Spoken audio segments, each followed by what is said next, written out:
नमस्कार दोस्तों, Manu short hand classes में आपका स्वागत है। यहाँ आपको मिलता है रामधारी गुप्ता भाग 2 का 5वां अध्याय। शो शब्द प्रति मिनट। डिक्टेशन शुरू होगी 3 सेकंड बाद।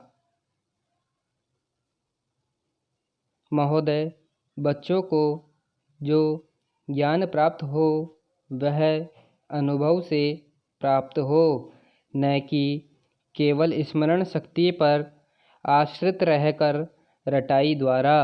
उन्होंने सोचा था और उच्चतम शिक्षा शास्त्रियों का भी यही विचार है कि इस प्रकार से प्राप्त ज्ञान बच्चों में जागरूकता, कार्यकुशलता, स्वतंत्र भावना पैदा करता है, जो इस जीवन के संग्राम में बहुत आवश्यक हो सकता है।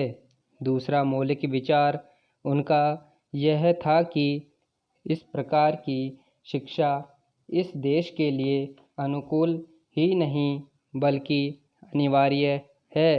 बच्चों से जो कुछ भी काम कराया जाए वह उत्पादक काम हो और उससे जो कुछ भी पैदा हो उससे शिक्षा का व्यय यदि पूरा नहीं तो अधिकांश निकल सके, क्योंकि यदि शिक्षा का व्यय दूसरे प्रकार से निकालने का प्रयत्न किया जाएगा तो वह बोझ इतना बड़ा होगा कि शिक्षा सार्वजनिक नहीं बन सकेगी।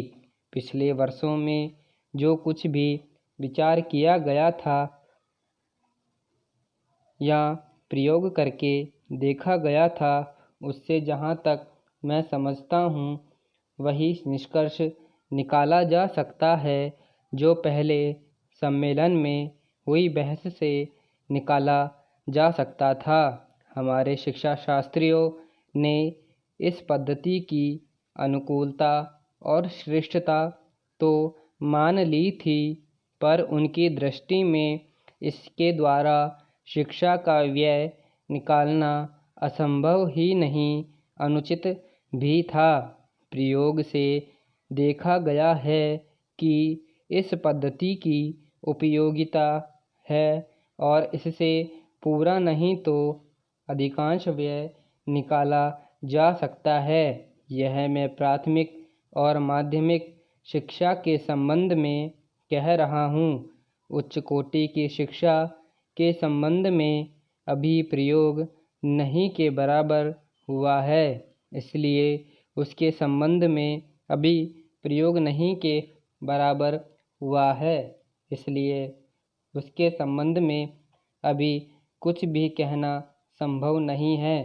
इतना होते हुए भी हम देखते हैं कि इस पद्धति को उतना प्रोत्साहन नहीं मिला और न इतना प्रचार हुआ कि जितना होना चाहिए और जितना स्वराज्य प्राप्ति के बाद हम कर सकते थे। इसका कारण जहाँ तक मैं समझता हूँ यही है कि इसकी उपयोगिता प्रमाणित होने पर भी पुरानी पद्धति पर जो आस्था थी वह अभी दूर नहीं हुई है, और इसी कारण शिक्षा के काम में जो व्यक्ति लगे हुए हैं उनका न तो इस ओर ध्यान गया है और न उन्होंने इस विषय पर गहराई से चिंतन ही किया है। आज भी हम इतना ही कह सकते हैं कि इस पद्धति का अभी केवल प्रयोग ही किया जा रहा है।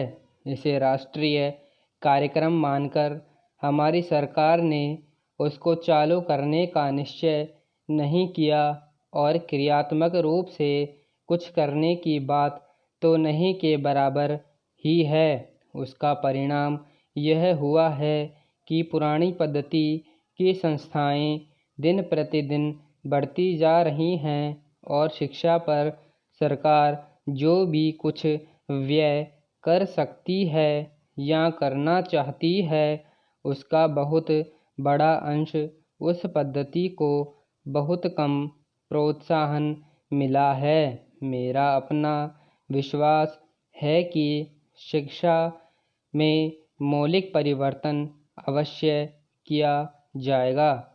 समाप्त। धन्यवाद।